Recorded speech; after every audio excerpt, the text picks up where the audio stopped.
My name is Joshua Gibson, and you are listening to the Philosophical Weightlifting Podcast, a show dedicated to promoting a message of critical thinking as it pertains to strength training, nutrition, and well-being. This is done through interviews with experts, high-level athletes, coaches, and people heavily involved in strength sports and athletic development. Pull up a chair, grab a coffee, and let's get on to today's podcast. Hello and welcome to this week's episode of the Philosophical Weightlifting Podcast. I'm your host, Joshua Gibson, and I tried to use the most sultry voice I could possibly use to run the intro. I don't know if that worked. I'll have to get some feedback from people listening, but I'm really excited for the episode of the podcast that we have today because we're joined by someone who has an expertise, I would say quite different from the people we've interviewed or I've interviewed in the past. Generally, we're looking at sport performance. We're looking at more like kind of broad, general kind of psychological concepts. We're looking at potentially like philosophy or performance, or like pure performance, as in like people who have competed at the highest levels, coaches who are kind of in the trenches making that happen.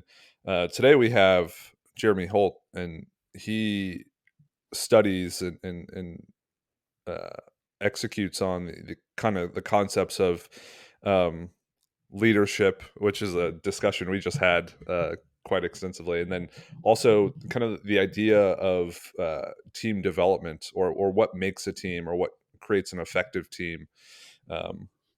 So Jeremy, thanks for joining me today, and I'm really excited to have this conversation. Hi, Josh. Thanks very much for inviting me on the show, and I'm really looking forward to the conversation as well. I think it'll be a lot of fun. Yeah, and I think obviously the best way to kind of intro the show is to, as I mentioned, I kind of talked a little bit about where you tend to display an expertise. Maybe you can mention how that developed in the first place, like what led you to become interested in those ideas specifically.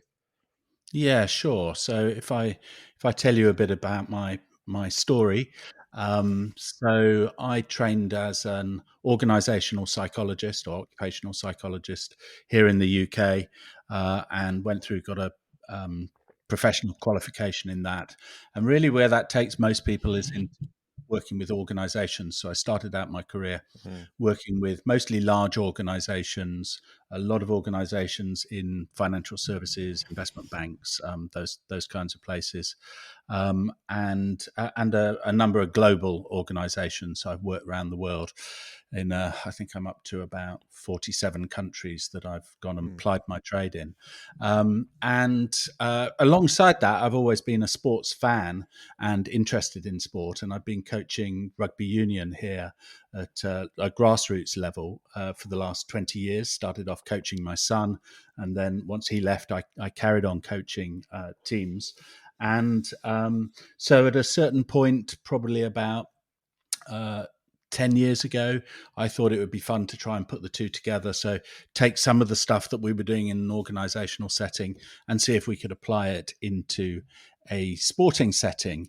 And so what I wanted to do was really to see, is there any research in the psychological literature that could inform how I went about that? And I started looking around and did all the searches I could. And I really felt like there was a gap in the area of the sort of work we've been doing in high performance teams in organizations and how to lead those teams applied to the sporting world.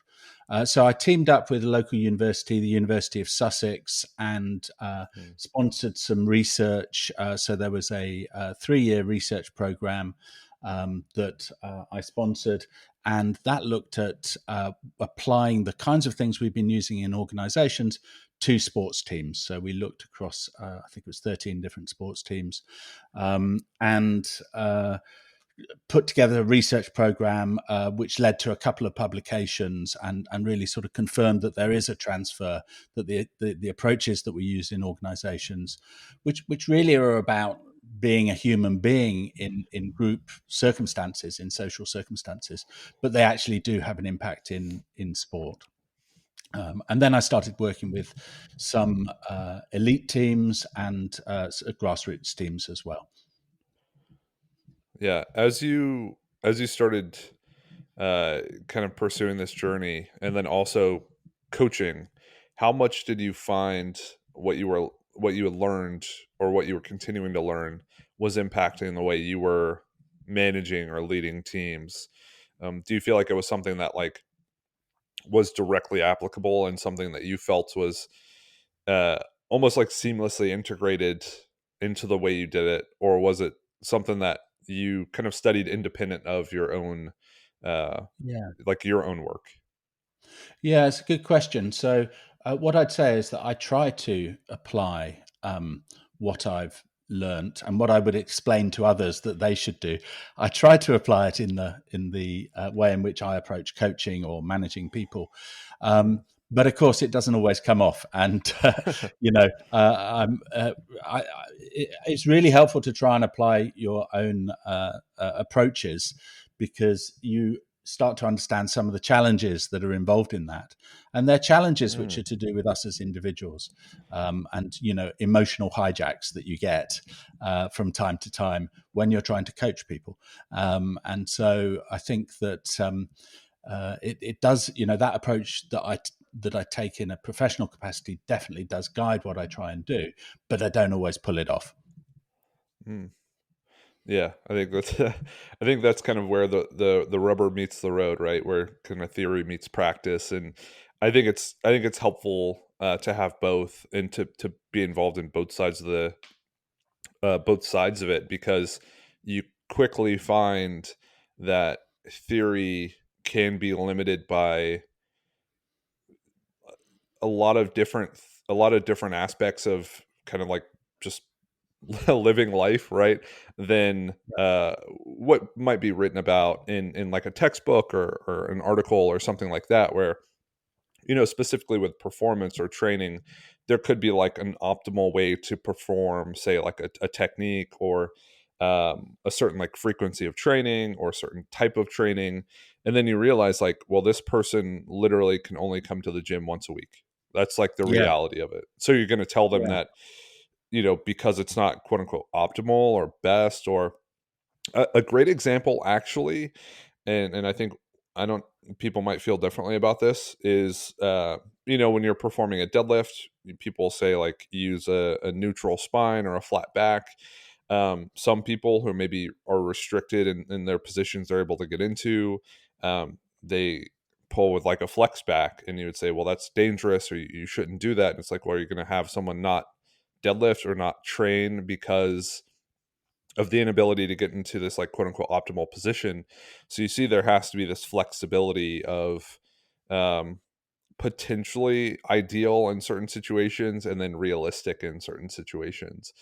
And I think that's where kind of like having a good grasp on the theory, having a lot of experience, they both come into play, because you can see how those kind of overlay, and you recognize it's more like um, somewhat of a Venn diagram, where we get this like middle area that's kind of like completely covered by both, and then we have the edges of each, where it's like, in practice this kind of doesn't work, or like in theory this makes sense but it doesn't really work in practice. um mm, so I think it's kind of like a critical point you kind of pick up uh when you're deeply immersed in both. So, from your yeah. experience, what was it like kind of going through that process of getting an education, learning about these kind of like organizational sport concepts, and then getting integrated into the field, and then applying all of it and creating a framework that is repeatable, effective, and allows you to like have more success than not? Yeah, so I would describe myself as a practitioner. So although I Hmm. I funded research, I didn't do the research. I was able to influence what direction it went into. So my job really is to keep up to date with what's happening in the research community, find out what academics are discovering, and then interpret that and turn that into practical things that people can do. So there's always, a big, well, so what after you've read through Hmm. some of the research that's out there. And so what I try and do, or what I do with my colleagues, is we try and take that insight from the theory and then we turn it into practical so whats. And really, there are two ways that I work with sports teams. One is that I will work directly with the team. So I might come in and facilitate discussions and meetings. And the purpose of those discussions and meetings is to enable a sort of co-creation of shared beliefs amongst team members.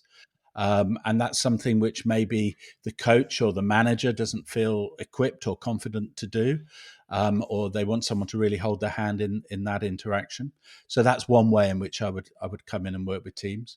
And then the second way would be to work with the coaches and probably a small leadership group as well, and work with them and try and help them to understand what their roles are in creating a team with a strong identity that drives performance and, creates this high performance environment.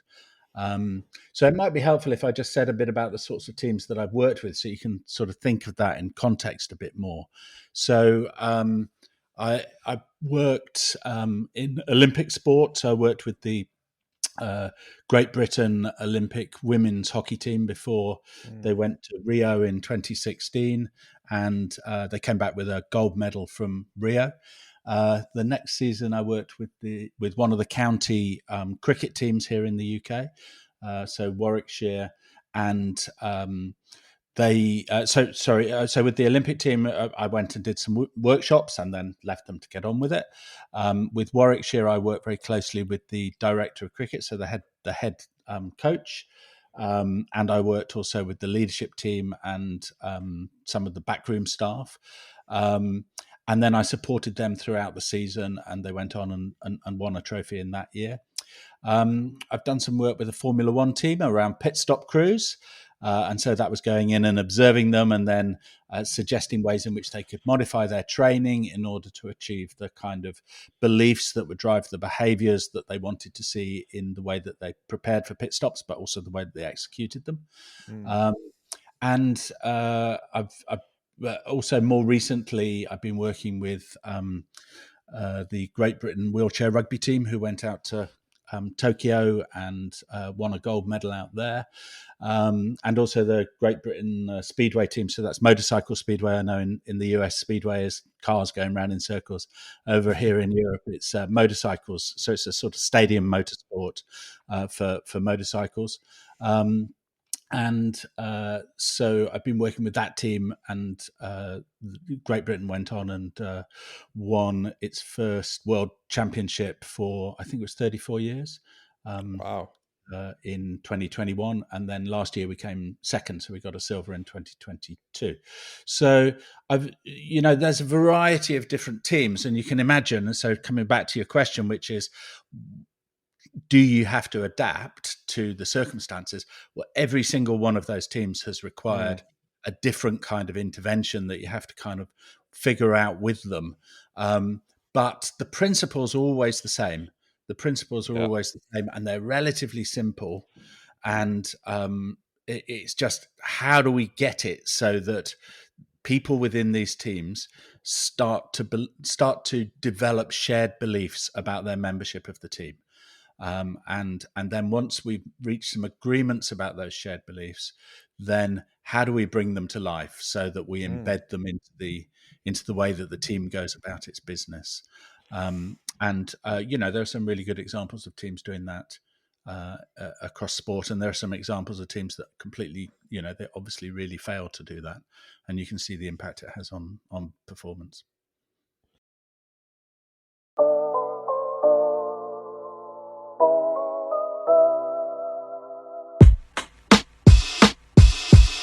This podcast is brought to you by Onyx Weightlifting Co. I've been very selective about finding sponsors for the show, but after much deliberation, in conversation with Chris and Danny, the co-owner and founder, we decided that Onyx is beyond a great fit to support this podcast. Onyx is a brand built on providing the strongest and most comfortable straps, wraps, belts, and apparel to the weightlifting community, with the leather products handcrafted by the same barbell calloused hands that you have. Make sure you pick up something today at onyxstraps.com using the code PHILWL for 10% off of your purchase. That is onyxstraps.com, ONYX straps.com.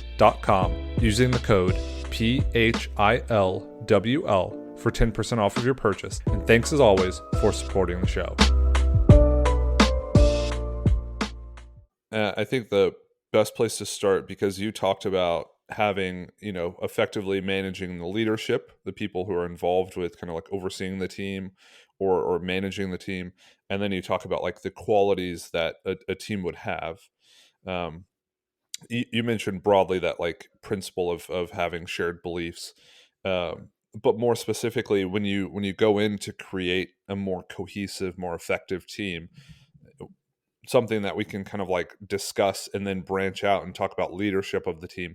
What would that look like, and what kind of like framework are you going in with to help create a more strongly shared set of beliefs that create unity and continuity and kind of this will, this will to do it for the collective?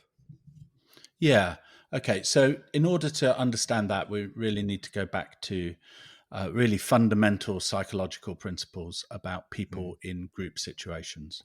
A couple of things to understand that kind of underpin what happens next, and will hopefully make sense of it for everybody, all the listeners. So the first thing is that people behave differently in group situations to in individual situations. And the motive for that difference in behavior is that once I categorize myself as belonging to a group, then I, even without knowing it, will take actions to elevate the status of the category that I've put myself in, the group that I consider myself to be part of, and so that changes my behavior. So I start to do pro-in-group activities, and that's because my membership of this group becomes wrapped up into my sense of myself.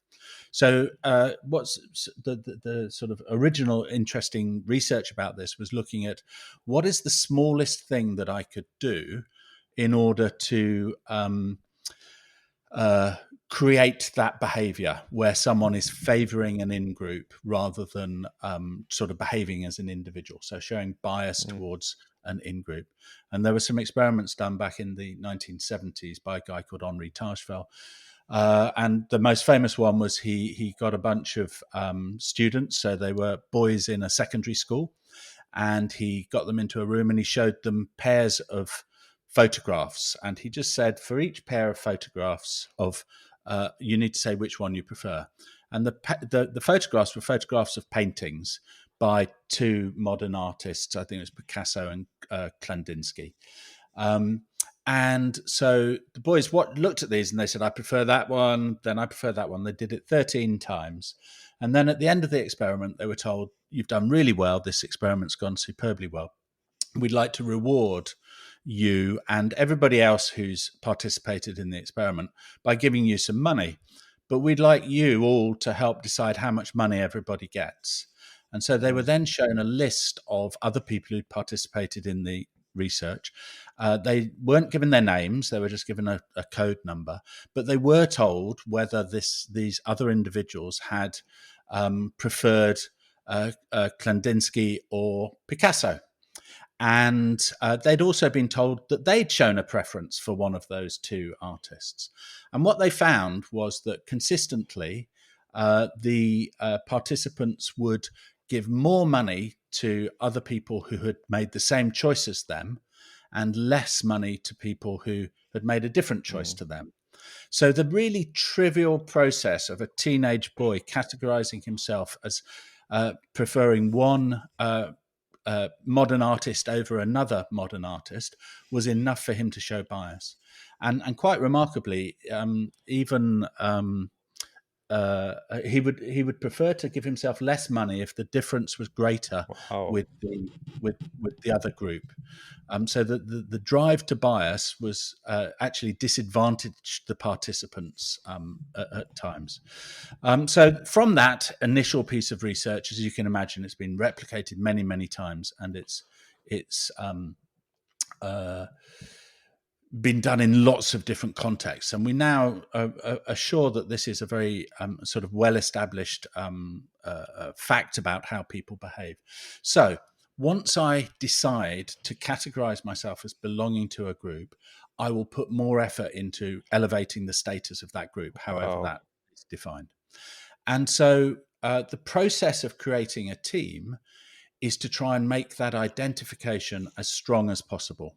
Hmm. And the stronger it gets, the more motivation to do the right thing by the team, the stronger that motivation is. And of course, obviously, as part of that, what we need to do is define what the right thing is. And so that's part of the beliefs that we're trying to establish. So we're trying to create a set of shared beliefs amongst participants by enabling them to have conversations amongst team members, by enabling them to have conversations where they come to the conclusion, I identify with this team and I understand why it's different to other teams. So what's going to give us an edge? Okay, so that's the fundamental of what we're trying to do is to strengthen that identification. So the research that we did at Sussex University that showed that if we could, so we looked at 528 athletes in 52 teams. Some were elite teams, Olympic or professional sports. Some were amateur teams, 14 sports, 3 countries. And we measured the extent to which people identified with their team. And we also looked at how they performed. And what we found was that teams where people identified strongly, so the top 20% of with strong identification compared to the teams with Hmm. in the bottom 20% in terms of identification. The top teams outperformed by 53%. So an absolutely enormous difference in performance, and the only variable that was at play here is the extent to which they identified with their team. So that's that's in the real world, and there's lots of other research studies that show in different contexts that you get better performance when people identify strongly with a team. And then the second part of our research was looking at, well, okay, if that's the case, then what motivates people to want to be part of Hmm. a team? And what we found was that the vast majority of the motivation came from just 5 beliefs. And we put those together into the model which we use, which is called Tribe. And I can talk that through for you at some point if you like. But in essence, that's what I would do in interventions. Is Hmm. the objective will be to build a strong performance-focused identity in a team, and the way that we get there is by developing shared beliefs around these 5 fundamental foundations of high performance teams summed up in Tribe.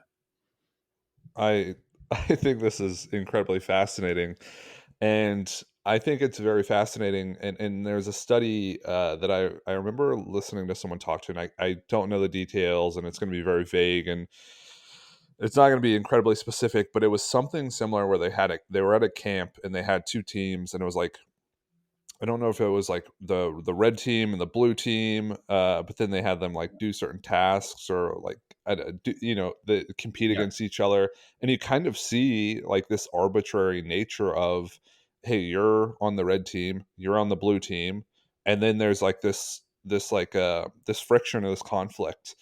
Um, yeah, where people are willing to sacrifice what they get to make sure the other team doesn't get as much or gets less, or their team gets more. And the only defining feature is someone saying, "Hey, you're on the red team or you're on the blue team," or you look at this painting or you look at this one, or which do you prefer? And I yeah. think it kind of shows how like porous that boundary is, or that like distinction is.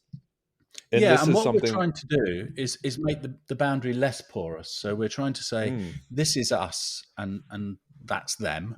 This is how we are different. This is why we're different. And this is how, being us, we need to work together in order to be successful. So we try and define those elements and reach agreements gotcha. which the team can then implement.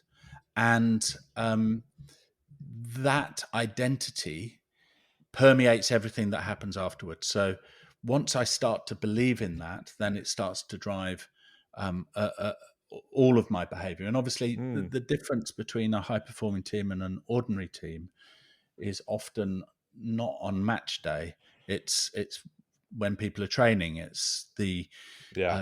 whether people take the right nutrition, whether they sleep correctly, whether they um, do some individual work on their mental skills so that they can control their emotions when they're under pressure. So there's lots of individual effort that's required. And what we want to create is a situation where people feel really that they want to do it because the team matters to them. So we talk Mm, a lot about belonging and togetherness and loyalty and passion, and brotherhood or sisterhood, and what you're really generating is a really intense feeling of almost love amongst team members. mm, And anyone who's been in a team that has had this strength of identity will remember what it's like. And it's something that stays with you through your life, which is a bit tragic, really, because the reason it stays with you is because most people don't experience it very often. wow. Um, and so I used to run, for a decade, I ran the high performance teams training course for the British military. So all three services, Army, Navy, and Air Force, when they reached a certain level of seniority of sort of colonel or above, they'd come on programs together. And I ran the high performance teams program for a decade. So I met a lot of very senior military officers. And one of the questions I'd ask them, and maybe the listeners would like to reflect on this too, is what's your best team experience? What's the best Mm, team that you've ever been in your life? And so I asked them to think of a particular instance. And if people do that now and see if they can think about one particular instance, and then we'd go on and explore. Well, when was that? And so even for military officers who might have been out in campaigns in Afghanistan or Iraq or wherever they've been and fought, which is a very, very intense experience for people, you'd be surprised at the number of them who would talk about playing in a rugby team or a rowing team or a football team or something like that in their childhood. And that was their mm, best experience of being in a team because it felt so much a part of them. And if you were to walk down the road and see someone who was in that team now on the other side of the road, you wouldn't even have to cross the road and go and talk to them in order to rekindle that emotion, that incredible sort of positive emotion. It would flow. And so it alters people forever. It becomes part of your sense of who you are. It becomes part of your mm, individual identity. So that's what happens in those kinds of amazing teams. They're amazing experiences for the people who are part of them. And guess what? When you're having an amazing experience, you tend to go on and perform better. mm. Well, I think the only question that extends from that is how do we create it? Because and I think from the perspective that I'm coming from, I've been involved with like an Olympic sport, so like weightlifting and powerlifting, which is also an individual sport for nearly a decade coming up. Um, and that's like me coaching one other person, and like I've coached a weightlifting club and overseen a team, and I'm a part of a gym now, helping coach the club or the teams. And there is a team setting, but I've coached some people individually for like 3, 5, 7 years, and the relationship, or that like that unit, right, the two-person unit, which I don't know how you would Mm, define team if you would define it as more than two people, but like mm, that two-person unit, those relationships are like the best, strongest, uh most complete relationships I've ever like had. mm, And I imagine I will have, because they started so early on, and we've both developed so much across time, and will continue to develop. And there are people who are incredibly close. I mean, Tom will probably listen to this because he's an organizational guy. He's in business, but he's also in weightlifting. And he's like my best friend. I was in his wedding. And we've kind of worked together for like 6-7 years at this point. And the same with Danny. I was at her wedding last year over the summer. I actually coached her at nationals, and then she got married just after that, and I was at her wedding. So we had Right. like the two biggest events of our life kind of back to back that I was like lucky to be a part of. So when you talk about, people thinking about their best team sport experience or the best team experience, it's slightly different for individual sports, but I think it's very similar in that Yeah.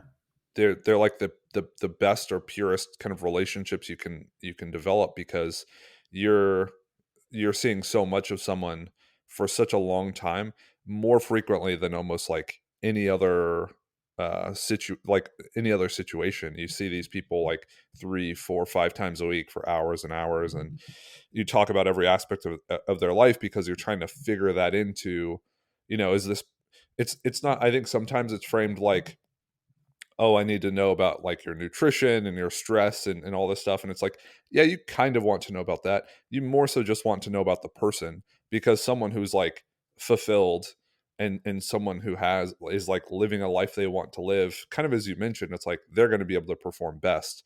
So it's like who's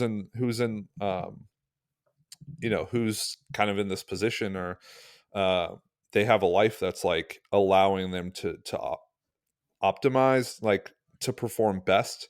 um and then you get access to that, and that creates, that kind of like deeper relationship. So Mm. knowing what, you would be working toward, I guess, like how do you effectively make that happen? So the experience, and maybe you've had this as well, but when people recount or think about the best team experience they've had, what is that? Like, what's the anatomy of an effective team? Yeah. And I guess you mentioned tribe, so maybe you can kind of get into that model specifically. Yeah, I'll talk to you about tribe, but just to sort of reflect on what you've just said, a couple of things to say about that. The first is that not everything that motivates us is to do with our membership of groups. Mm, So our identity um, is a combination of individual characteristics, traits, whether they are learnt or whether they are genetically inherited doesn't really matter too much. But there are elements that make you different to me, which are to do with some aspects of your personality and your values, and that they're quite individual to you, and they make you different to everybody else. But there are also elements of you, so that's part of your identity, and we would call that your personal identity. But there are also elements to you which are equally validly you and authentically you, which are to do with your membership of groups. So for you, that's membership of your sport. We could think of weightlifting as one group. That might be membership of your coaching community. It might be membership of your gym. It might be that you go to church, and so membership of your church is important to you, or you have your family, and membership of your family is important to you. So there are lots of different groups that we belong to, and one of the really exciting things about thinking about humans in this way is that it acknowledges that we are actually very dynamic and complex mm, creatures, and that's why you can't predict what I'm going to do next. So sometimes I'll be acting out of my personal identity interest, and sometimes out of my group identity interest. And so those two interact. So your relationship with other people will be a mixture of it. It'll be some of it will be to do with you and them dynamically as two individuals, and some of it will be to do with you and them as members of this group, this category, which is you guys learning to weightlift together, mm, and the way that relationship goes. So that's the first thing to say about that. Second thing is that, of course, that also happens in a context. So I'm sure you can think of gyms that you've been to which have been great, and you've loved being part of the gym, and you felt it was really warm and welcoming. And you've been to other gyms where it's not been great and it hasn't felt good, and you haven't felt that you belong to it. You didn't get that sense of togetherness. mm, So some gym environments will have a much stronger sense of identity than others, and that's quite compelling when you find one that does. You can also look at that, when we come across to sort of elite level sport as well. I mean, I know in the US there's been some controversy over bullying accusations of coaches in gymnastics. There certainly has been here over in the UK and other individual sports as well. Swimming is another example here in the UK. So there's been criticism, and that's about the culture which is being created, and that's also about the identity or the absence of identity within those environments. So there's a few things which are going on which will impact on what your experience is, which will then impact on your motivation. Um, so Mm. does that sort of resonate with you in terms of gym to gym and that kind of cultural experience?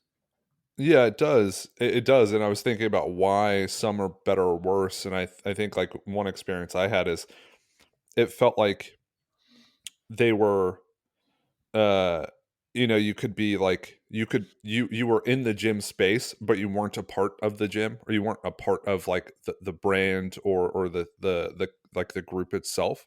You just happen to occupy part of the space, Yep. versus places where it's like it feels more integrated, like you're cared for more, provided for more, and you're not just kind of there um alongside it and kind of like an afterthought.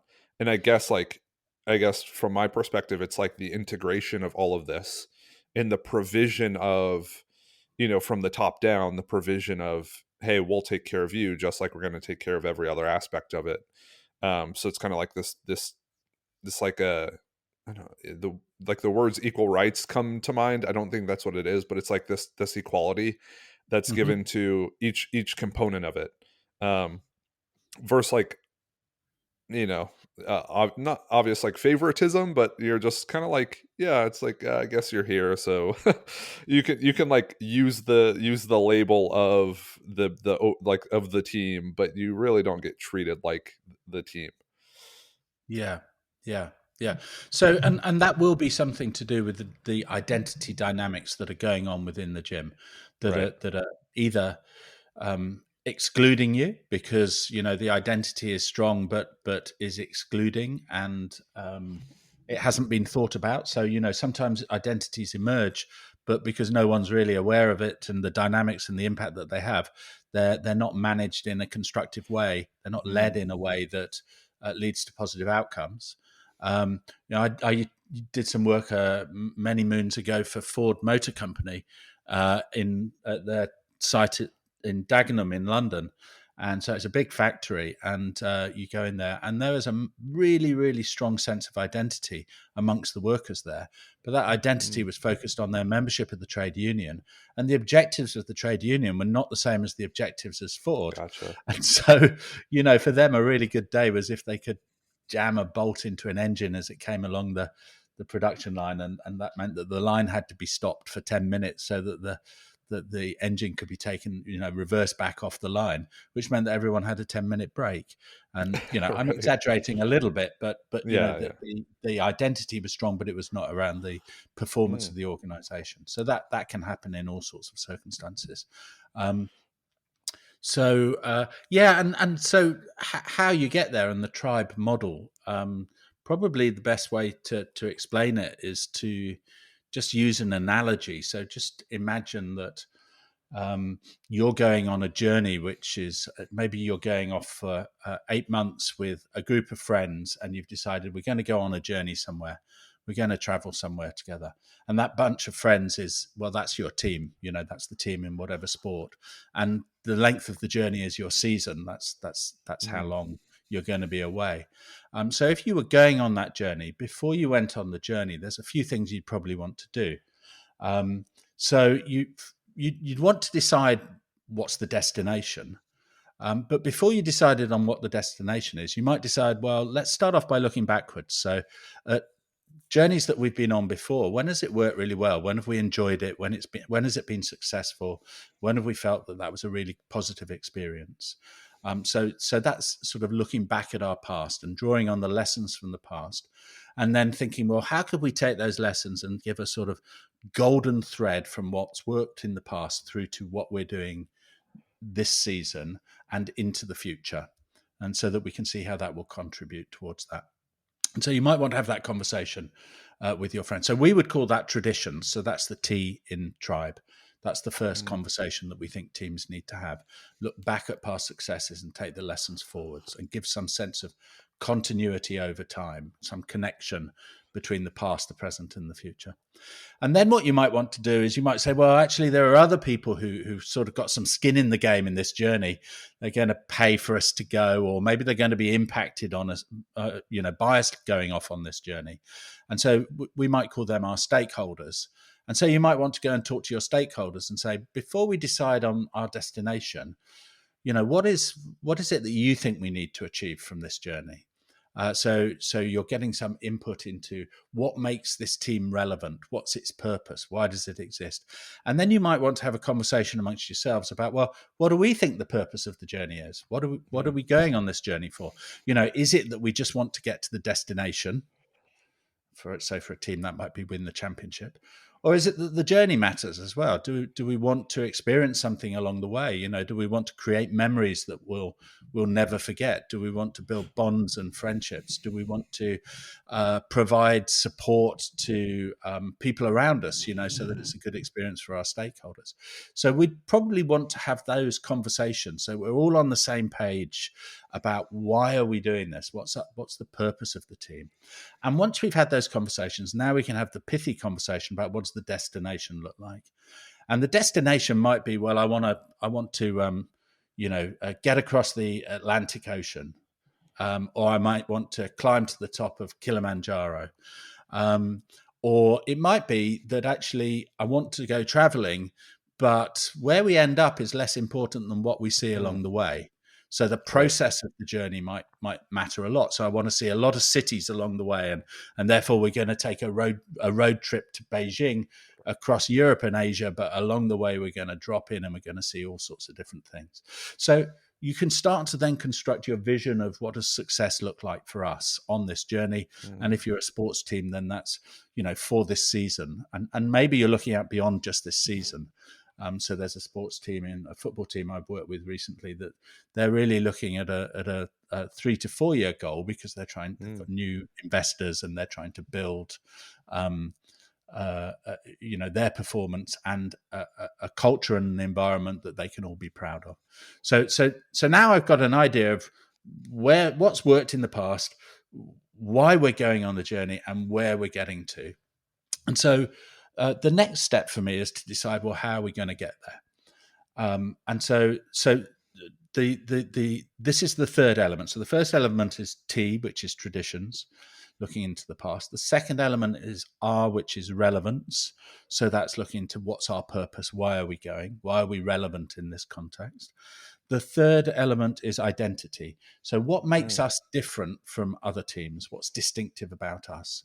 So let's say that I decided that we were going to go on a journey to travel across the Atlantic. And what we wanted to do along the way was we wanted to get there quickly.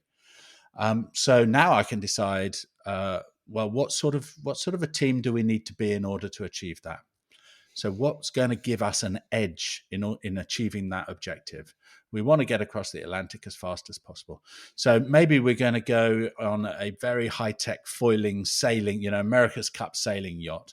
Maybe we're going to go on a power boat. Maybe we're going to go, we think that that's too unstable. So we're going to go in a great big sort of like cruise liner. Which is going to be able to withstand storms and so on. So those are choices which we're making. And to help us make those choices, we're sort of deciding on what's the quality of this team. So are we going to be innovative, fast, cutting edge? Are we going to be dependable, reliable, solid, never wavering from our course? And that's starting to come out to what's our identity? What kind of a team do we want to be? So if you thought of that in a different sport, a sport like soccer, for instance, do we want to be a defensive team? Do we want to be a team which has got a lot of individual skills and passes the ball around a lot? Do we want to be a Route 1 team that kicks the ball long straight to the centre forward who then uses his head to get the ball into the net. What kind of football do we want to play, and what quality sits behind that in the way in which we train and the tactics that we use in order to be successful in getting towards our destination. So that's the third element, which is the identity of the team. So once we've got that, we now know where we're going, we know why we're going, we know what's worked in the past, and we know what's the approach that we're going to take, the quality that's going to give us an edge. How are we going to have an edge in this quest that we're on? And that leaves us with the last two areas. So the fourth area is called belonging, and that's really, that sort of speaks for itself. So we're going on this journey. We need a compass that's going to guide us, because we're going to hit some storms along the way. Mm. And the compass that we need is around our values. So what are our values and the standards we're setting for each other? So when we hit a storm, is respect important for us? Is honesty important for us? Is innovation important for us? Is dependability? Is being challenging important? What are these standards that we're going to set? What are the values? So that's figuring out how we're going to treat each other whilst we're on the journey together. What are the rules that we're going to put in place? And the last area then is effectiveness. So this is the E in tribe. And that's about, okay, so how are we going to do it? So how do we need to organize in order to be effective? So maybe we need some resources. Maybe we need some processes. Maybe we need a passage plan. Maybe we need someone whose job it is to go and get the provisions. Maybe we need to give jobs, we need a navigator, and we need a helmsman, and we need someone who's going to trim the sails or fix the engines or stoke the coal, or whatever it is. But this is how we're going to be effective together as a team. And so that's starting to drive into some of the details of how we're going to do things together. So that, in a nutshell, if you think of the analogy of planning a journey for a group of disparate people, that at the end of it, they'll look back and say, you know what? We did it the best we possibly could. We did it our way. We weren't the same as everybody else. We figured out what was going to give us an edge. We did it that way. We treated each other in the way that we said that we would, and we were as effective as we could be, and we got to our destination. And that destination might be, well, we're going to win a gold medal in the next Olympics. And you might not get a gold medal, but at least the journey that you've had is the journey that you chose, and it was done in a sort of co-created and constructive way. I think that's incredible. I think it's a really useful way to kind of conceptualize things that exist, whether or not you acknowledge them. And what I mean by that is, there's this concept of RPE, which is rating of perceived exertion, and in strength training, like in powerlifting, people rate the RPE of each set. So it's like you use a rating, and then that tells you how many more reps you could do before you reach failure. So if you do like a maximal effort squat, like an all-out effort, you could not lift any more weight. That's an RPE 10. If you do an RPE 9, that means you could do one more rep with that weight. And Right. some people will say like RPE is this like concept that you can't really use as like a prescriptive method. But even if you don't feel you can use it prescriptively, it always exists descriptively, in the sense that you can only do so many reps with a certain weight, right? If you try to squat your 1 rep max, you can only do 1 rep with it. That means it's an RPE 10 by definition. So whether or not you acknowledge this concept, it always exists as something underlying your training Yeah. in some capacity. So I wonder, when I think about tribe, and as you list off what each letter stands for, when you came to identity, I wonder how much that relies on this self-awareness or this group awareness, because you used examples like, oh, we're a defensively minded team, or we're a team that does this really well. We're this type of team. Like, how do you, maybe using some sort of like example, how do you Yeah. discover or understand what kind of team you are, create an identity that's strong enough to carry or help you weather the challenges, or to allow people to attach to create an effective group? Yeah. Okay. I can give you perhaps a couple of examples. So one of them is from the Great Britain wheelchair rugby team. So this is obviously Paralympic sport. And at Rio, they came fifth. And as a result of coming fifth, we have a fairly performance-focused Mm. regime here. So they lost all their funding Wow. for the next Olympic cycle. That wasn't considered to be good enough. Um, and so I got involved with the team in 2017. They hadn't got any money, or they had got some money because they had gone out and got some sponsors, but they hadn't got their main, funding. Athletes are in very different positions because some of them, are disabled because of incidents and they've had insurance payouts, and other people were born with disabilities and they don't have so much, they don't have Mm. insurance payouts. So financially, their circumstances can vary a huge amount. So lots of challenges for them. But what they decided was that they wanted to prepare for Tokyo, and they knew that they needed to, that they trained better than they performed when it came to the big tournaments, if you like, that they hadn't done themselves justice. So what we did, so I worked with a guy called David Warner, who's their internal team psychologist. And David facilitated just a whole series of conversations. And what we did was what he did was facilitated the so-called tribe conversations. So those are structured conversations about each of these elements. So the one about identity for this team, their first cut at doing so we call it a canvas. So basically, all of your answers are put Mm. onto one picture, one piece of paper. And their first cut at deciding on what was going to give them an edge, what was going to be different about them in this competition, they came up with a whole host of words, and it really wasn't very clear. And so what they decided to do was live with it and just review it, and Mm. make sure that when they reviewed how training was going and their performance in matches, that they talked about, well, were they being this? And what that led to was them realizing that some of the words were redundant and some of them were important. So they ended up with an identity which they just called relentless. And so two things to just highlight here. One is that the word in itself, I mean, it means something to you, it means something to me, but it meant the same thing to them because they'd all been involved in the Mm. discussions of arriving at the word relentless. So they'd really gone into defining what does relentless mean and what would it look like in different circumstances. So obviously the Tokyo Olympics were disrupted by COVID, and the athletes were at home, self isolating, locked down.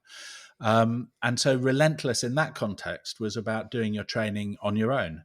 And there's a great little video clip of one of the players in his hallway at home with, one of those rebound nets that you get from for like goalkeepers, Hmm. and just throwing a wheelchair rugby ball at this net, which he did for Wow. hours every day to improve his pass because he had quite a high level of disability, and Mm. therefore for him to be able to pass further and develop his technique had a big impact on the team's performance, and that was known. So that was his way of being relentless.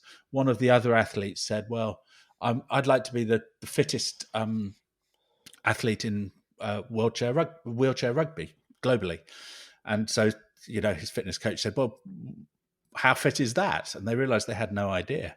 So he went out and did a lot of research to try and find out what were the key things. And they did quite a lot of analysis. And then he built a fitness program, which, he did on his own again because of lockdown, in order to make him fitter and faster than anybody else in the Paralympics. So that's relentless in the sort of training, just a couple of examples. And then another example is relentless in matches. So what they felt was that, wheelchair rugby is a lot like basketball. So it's like if you miss scoring, then that's a problem. So you really need to score every time you get possession of the ball. Mm. And what they felt was that they'd go ahead, but then we're not relentless in sort of squeezing the life out of the other teams. So they wanted to develop that. So they changed their training and then the way that they approach performance in tournaments, so that they treated the last minute of the game as relentlessly as they treated the first Mm. minute of the game. And and that drove all sorts of other things. If you think back to their fitness and their training and their skill acquisition and so on, so you can see how that was had a real impact on the way that they behaved, but it also unified them around this concept of this is what's going to win us a gold medal. And then and it did, and Wow. it's the first time that Great Britain has won a gold medal in a team sport at the Paralympics. First gold medal first any medal for wheelchair rugby, Great British wheelchair rugby team. So it was, a real, but a long journey with this set core concept becoming Mm. clearer and clearer and clearer as time went on towards that kind of outcome. So I don't know if that helps you to sort of think about what does the concept mean? What might it look like? I think it does because it opens it up quite a bit more. I think when was thinking about identity, it's like, um, I guess it's like more like broad banner stuff. Like, oh, we identify as like this group or this team or this like, it just there's something more of not necessarily a label, but that sounds more of like an action or like Yeah. it sounds Yeah. more actionable, right?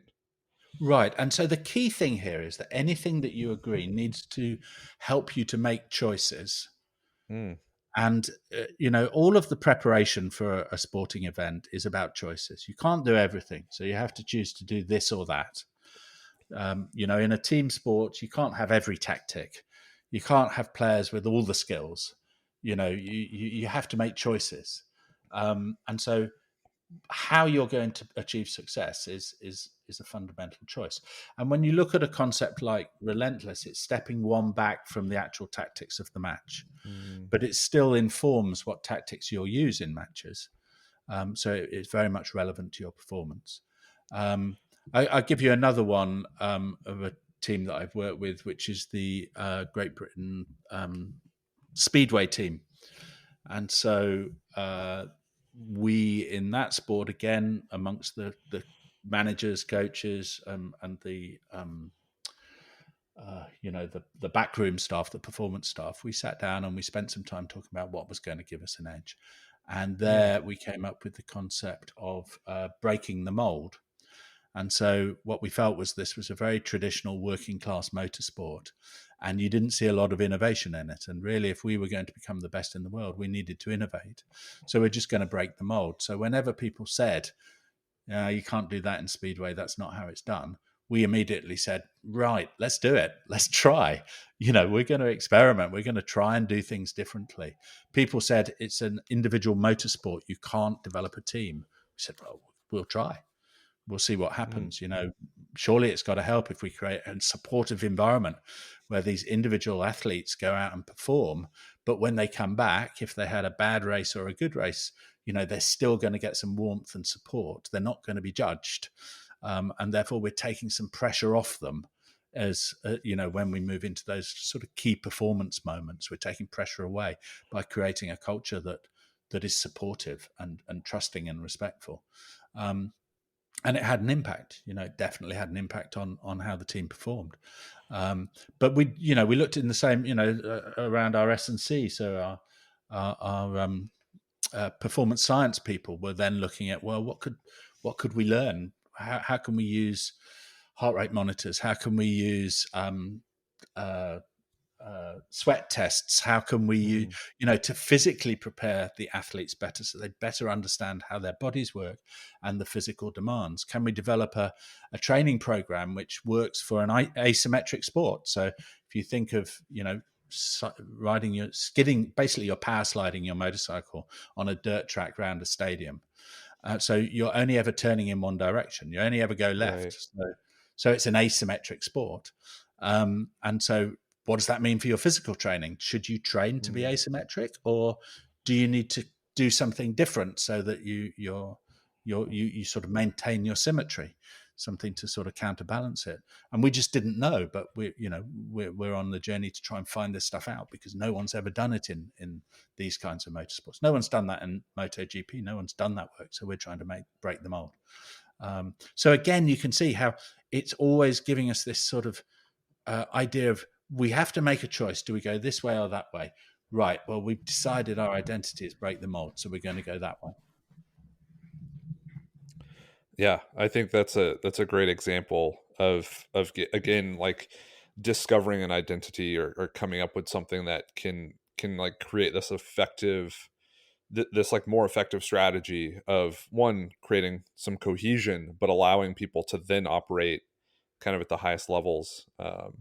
So I guess taking this model, and thinking about it more broadly, we have five different aspects, and I could see like situations in which each aspect might be challenged. So with a completely new team or new club or new coach comes in, the traditions aspect might be a little challenged. um, Yeah. are there scenarios in which people are better able to facilitate that aspect of it? Because I wonder, like, if you are starting a new club, or if you're trying to build something that doesn't have a history, what's the strategy for creating tradition or allowing that to develop so that you can then have it, which creates more of that like group cohesion? Yeah, I think there's two aspects to that. So the first is, if you are a new team that's never existed before, you've got a blank canvas and you can paint whatever you want on it. And so the traditions is really drawing on people's individual experiences and Mm, pooling them together. So from your best experiences in the past, what can we learn and what do you want to carry forward? But there's no other expectations. I think there are circumstances when your traditions or your history or the legacy you've inherited actually hold you back. mm, And there are a couple of examples. So the England football team really struggled after winning the World Cup in 1966, and we haven't won a single major international tournament since. Um, and so that started to become a burden. And so part of the identity work that they did was around trying to leave that behind. So it's almost like if you think about continuity, continuity can happen through things being the mm, same, or it can be that you come to a turning point or a rite of passage. So, if you think about continuity in life, we acknowledge that as you move from being a child to being an adult, that some of the things that were appropriate as a child are no longer appropriate as an adult. So we have, rites of passage, whether those are in sort of tribal societies where it's obvious what those rites of passage are, but there's bar mitzvahs and there's confirmation if you're a Catholic, and so on. So there is an acknowledgement that there's a movement from child to adult and that it's different. And then when you get married, that's another time where there's an acknowledgement mm, of a rite of passage, and we celebrate it and we acknowledge it and we say, okay, some of the stuff carries on, but something different is required now. Well, it can be the same with a team. So I can get continuity by acknowledging that we're doing something different and we're putting the past into the past, and now we're on a new chapter. Or maybe it's a new book. Maybe we don't need to write the next chapter of that old book. Maybe this is a new book. But the point is that it's a conscious decision made mm, within the team that's discussed and co-created. And the process of co-creation is really important. Another example would be the New Zealand All Blacks. So the New Zealand All Blacks are the winningest team in international sport. Their win ratio is something up at around 80%, I think. wow. Just an incredible track record over 120 odd years of playing international sport. But they went through a period in the 80s and the 90s where they were in the doldrums a bit, and they won the first ever World Cup in 1987, but then they didn't, and they became known as chokers. And whenever the pressure was on, it felt like all this legacy actually weighed heavily Mm, on them, and they couldn't perform. And they went on a tour to South Africa in 2005, I think it was, where they did really badly. by their standards, they lost 50% of their matches. And after one of the matches, they all went back to to the hotel, and they got blind drunk, and they were doing their sort of traditional thing of drinking, um, uh, you know, uh, drinks in rounds or jugs of drinks, and having a court hearing and giving punishment to drinks. But instead of beer, they were using spirits. And so everyone got falling down drunk. And they'd just got a new coach in, a guy called Graham Henry. And on the plane back to to Auckland in New Zealand, Graham Henry was sitting there, and he went and talked to his assistant coach and said, is this what it's like? Is this actually what it's like to be in the All Blacks camp? Because if it is, I'm not sure this is what I signed up for. I'm not sure how I can take this forwards. I don't know that I'm the right man for this job. And the assistant coach said, well, it has been like this, but we can change it. So they got off the plane and they went with 3 of the senior players, and they just went back to Graham Henry's house, and they spent 5 days locked up there, and they decided to reinvent their identity. And there are different aspects to that identity. And there's a book called Legacy, written by a guy called James Kerr, that gives quite a lot of details about it. But one of the aspects was around creating a new playing identity. And so they talked about trust the man outside you. And what they meant by that was, it doesn't matter who's outside you. Whenever there's an opportunity to run and score, we're going to take it. So even if we're behind our try line and we've got the whole field to run, and the guy outside me is not one of those fast backs, who's naturally going to catch the ball. I'm going to trust him. I'm going to go for it because I'm going to trust the man outside me. And what that then led to is they started trying to play in this way, but they failed. And they failed because the guy outside him didn't have the skill, did drop the ball. And so instead of giving up, they said, yeah, but this is what we're all about. This is how we want to play the game. And so everybody went away and developed their skills. So they ended up by 2011, when they won the next World Cup. It took them a while on the journey, but they then won 2 World Cups on the trot, 2011 and 2015, and were absolutely unstoppable. And they went on the longest winning streak in international sport. And their win ratio was up in the 90%. And because they were so much more skillful than everyone else, because someone made a decision back in 2005 that that's how we're going to win rugby games. And that's going to give us an edge. So you sort of see it play out, where you can get rid of a legacy that's holding you back and find a way to make it constructive. Yeah, I think that's a great example. And actually, for one of my classes, I think last year or the year before, I ended up listening to Legacy on audiobook a few times. And I remember it being like, it's relatively short, but it's a great listen or a great read.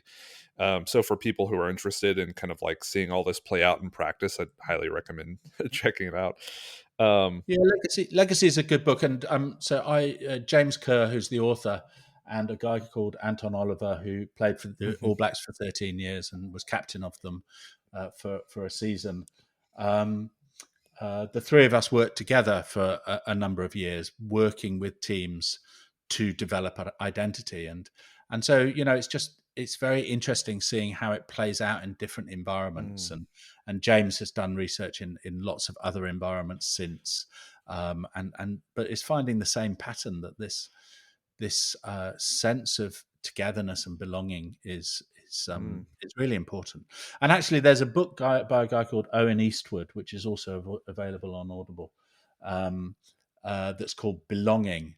And Owen Eastwood worked with the England football team and Gareth Southgate, so he tells that story as well as some of the other teams that he worked with, so South Africa cricket, and there's a few others as well. And so if you're interested, or if your listeners are interested in different perspectives on this, then both of those books are good. What we're trying to do is we take these anecdotal stories which illustrate the theory, and then we try and turn the theory into some really practical things that you could do. So as a coach, you could Mm. come on a course with us and you could learn how to run these conversations and then what to do next. Because, as you said, we were talking about leadership earlier. So Mm. the first role of a leader is to create a sense of us, to create that sense of belonging and togetherness. And that's through having these conversations, developing these beliefs, and doing it in a collaborative way Mm. rather than right, I've gone off and thought about it on my own and I've decided it's going to be this. Well, that's not us, that's me. So that Mm. doesn't work. So being the kind of leader who creates a sense of us, but then you need to bring it to life, and there's been a lot of research about this as well, by particularly by a guy called Alex Haslam, who's at university in Australia, and another author called Steve Reicher. But their model talks about leaders doing four things. So the first is creating a sense of us. The second they call advancing us. And what they mean by that is actually going out and fighting for us and getting us the resources that we need and building this sense of us into the way in which we work and into our plans and our visions and getting our budgets and getting our sponsors and stakeholders on side. So being prepared to go out and be a champion of us, if you like. Mm. Um, the third role that they take is to actually walk the talk, so represent us, to be one of us. So coming back to your question earlier about, you become friends with the people that you train with, um, but also you develop a sense of belonging with those people. Mm. And so, you are a team together, and the best leaders are part of the team. Mm. That doesn't mean that they don't have a special role within the team, but in terms of relationships, the participants view them to be a really good example of what it is to be in this team, what this identity is. So to be a good representative, and then the final bit that they talk about, they call embedding us. So that's putting in place processes and systems that make us real and more permanent. And the obvious ways for that in sport are around.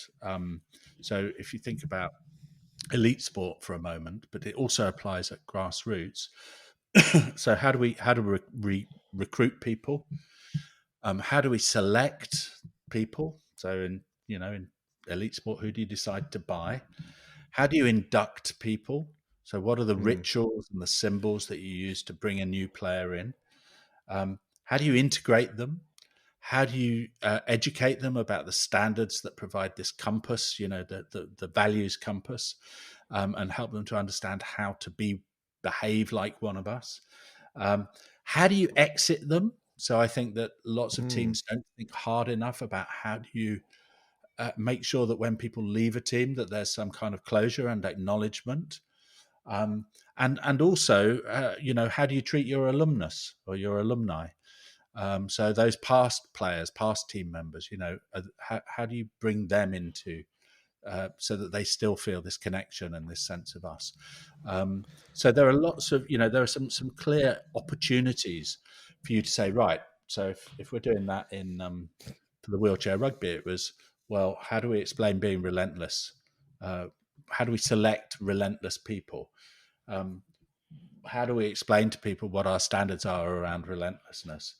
Um, when people leave, how are we relentless about making that a good experience for them? Mm. Um, for past players, are we relentless in supporting them and making sure that they still feel positive about their experience with us, et cetera, et cetera? There are lots of different ways in which you can think about how that happens. I think I think you were about 10 minutes ago maybe starting to read my mind because I was like, how do I tie in leadership to all of this? And then I was thinking of like, okay, well, I'll kind of mention that you were using words like co-creator, and then I'll kind of bring in this concept of leadership and how that works, and then you literally go into this is leadership, it's collaborative, and then you start to kind of explain that more, and I think that was directly in line with where I thought this was kind of headed.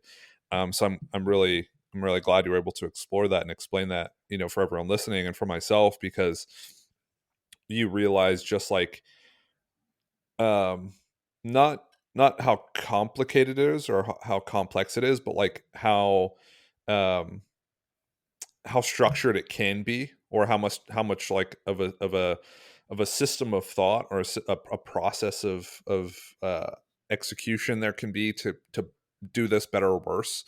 And you Yeah. kind of mentioned the All Blacks, right? You mentioned like they had something that existed, and then it took Graham kind of like thinking about how they could overhaul that somewhat to create a more effective structure within the team to to create a more winning environment. um, and you can do these things better or worse, and you can acknowledge them or you can not acknowledge them. But there is some underlying theory, and I think that's what's fascinating, and that's kind of what continues to like intrigue me, and continues to make me curious, is like with every single aspect of sports. And this extends beyond sport, right? Because I think the first call we actually had a conversation prior to this where we discussed like ideas of what we would talk about on the podcast. And I Yeah. kind of mentioned like, what informs sport, or is there something else beyond sport? And then you kind of mentioned like organizational settings, or in like more like military settings, or like this stuff exists kind of across the board, because uh we're looking at just like groups as like a thing, right? Groups of people. And then we're Yeah. looking at like, okay, in what settings do groups of people kind of like occur together, and then they're kind of pitted against one another in some way. um so And you kind of and see and the I think generalizability. the Go ahead. trick is to make it as simple as possible. And I'm not saying that Mm, it's simple, but what we try and do with the organizations that we work with, the managers or coaches or teams, is we try and say, first, you don't have to do everything at once. And mm, what we're giving you is a process to follow. And you could do step one, and then you could wait for a week or a month, or and then you could do step two when you feel like you've kind of got your head around step one, and then step three. And each step is manageable, and each step has an impact, and it creates curiosity amongst your players, and it starts the process of creating a sense of togetherness and belonging. mm, And as you move on that journey, you get um, as long as you're fairly disciplined in how you approach it, um, you get to see a positive difference quite quickly. And I think that's reassuring for people and reinforcing for people to sort of carry on with the journey. Um, so I used to reckon, I still reckon, that I can take a corporate team or a military leadership team, um, a team that reports into a general or an admiral, and I could take them away for 2 days, and in 2 days we can have some intensive conversations about the tribe foundations, the tribe beliefs. mm, And at the end of those 2 days, I could have whipped them into a frenzy of motivation and excitement that they can't wait to get going, and to live out this thing that they've created in their minds. So in probably 12 hours of conversation, we've gone from nothing to something which is really having an impact already on how people are thinking and their motivation to do things differently.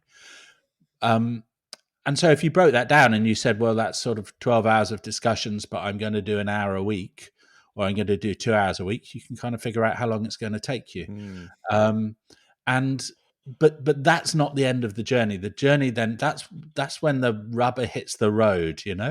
So unless you then go and live it, and you Mm. sort of embed it into the way that you do things, and you refer back to it, then it the motivation will fall away. It'll disappoint people. It'll just have Yeah. been words. And so that's an important step. And so if we take the wheelchair rugby team, for instance, we measured it. So we've got a questionnaire that measures the tribe foundations and level of identification. So we measured every 3 or 4 months. We worked with the coaches so that they use the language and they integrate it into their game plans. We used it for branding. So Mm. the water bottles that they could take onto the court all had the canvas words on it, so that which they turned into a logo, which was like their logo, and it was a reminder. And whenever someone got their first cap, for instance, and were given their vest, there was a ceremony, and the canvas logo was up on the projected up onto the wall behind them, and it was explained to them. There was an induction manual that explained this Mm. to the players. When they gave a player of the match, they gave it based on whether the person lived by the standards that the team had agreed or not. So it wasn't, the best player, it was the best one of us, the best example of us who was player of. Wow. So all of those are sort of ritualistic ways that you start to bring it to life. Yeah, I love that. And I think what I really love about it, and you mentioned kind of having that intensive conversation, having 12 hours of conversation, and then being eager to implement it. And that's kind of when the journey really starts, right? Having this like theoretical, not necessarily theoretical, but like having this like just like this knowledge, or this like, I guess, like semantic knowledge, and then being able to apply it, or effectively apply it across circumstances, and in complicated situations or complex situations. That's like something it's something that's entirely different. Um, it's also I guess not, and what I mean by that is the thing I always appreciate about the podcast and people like you, Jeremy, who come on and provide information that is something like RPE, right? It's something that's going to exist. Like, you're going to have traditions, you're going to have an identity. There's going to be some sort of like relevance with the potential like outcomes or goals, or destination. There's like a sense, more or less a sense of belonging, and then there's like this like measurable effectiveness of it all that plays into how cohesive the team is and how well they perform. So like that stuff kind of exists, and whether or not you understand it, can know about it, or acknowledge it, that is where there's a little more variability. So you come on, you kind of lay this out in an understandable, process driven way. And then it's like, I just finished reading a book called How Emotions Are Made by Lisa Feldman Barrett. It was a great book. I'd highly recommend it to anyone and everyone. But as one of the examples of the constructionist view of emotion, she uses this like picture that's just kind of like a blob, and you look at the blob and you're like, I don't know what that is. And then she tells you, or she shows you this image of, I think it was like a bee or a wasp. And then you're like, Mhm. oh, I see the wasp now. And actually I can't unsee the wasp. So what Yeah. initially was just like a few blobs of color, or it was just like black ink, it turns into an actual image. And from my perspective, even if you say, oh, I've learned all this information, but I don't know if I can apply it, it's like just the thought, or the ability to have the information, creates an image out of the blob, or creates an image out of the disparate, and allows you to see a potential pattern that you can influence. So I think, being able to arm people with this information now, even if they don't consciously recall it, it's going to exist at some level. So when they think about, how do we identify? What traditions do we have?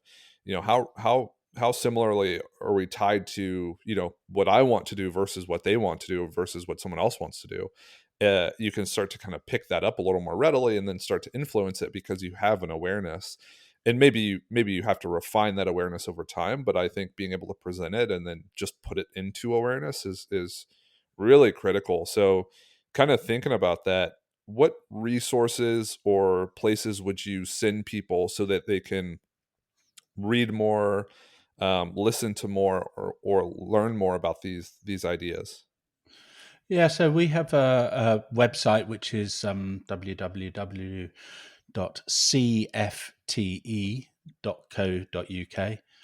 So that's Centre for Team Excellence, which is the name of my business. Hmm. And so there's resources there. So and people can get in touch with me via the website if they've got questions, or they can get in touch with me via Twitter. And so my Twitter address is Jeremy J Holt, all one word. So Twitter is possible. And my email address is jeremy@cft.co.uk. So if people want to get in touch with me and find out more, and then want to be pointed to other resources, then please, I'd be very happy to hear from you. That's awesome. I really appreciate the conversation, and I think it was, again, as one of those kind of like um, great opportunities to bridge my interests, which are performance, specifically strength and power performance and weightlifting and powerlifting, and then uh, psychology. So I think Cool. what better way to do that than having someone like yourself on who can talk about this from like a 30,000-foot view, and then a 3-foot view, where it's like this is group psychology broadly, and this is like how the All Blacks have incorporated this like process driven approach to creating a better identity for the team. So I really appreciate that. For everyone listening, really implore you to go check out the website, again, just one more time, cfte.co.uk. There's a ton of content there you can check out and scour. I would go follow Jeremy, listen to the podcast he's been on previously. That was kind of the inspiration for getting him on. There's some really cool articles. If you're interested in following me or reaching out for coaching, so we can create some sort of uh, tribe, that's all on philosophicalweightlifting.com. You can follow me on Instagram at Josh_PhilWL. If you're interested in going to weightliftinghouse.com, onyxstraps.com, virusintl.com, and getting a discount, you can use code PhilWL for all the products there. I hope you guys appreciate this episode as much as I did, and we will catch you next week on another episode of the Philosophical Weightlifting Podcast.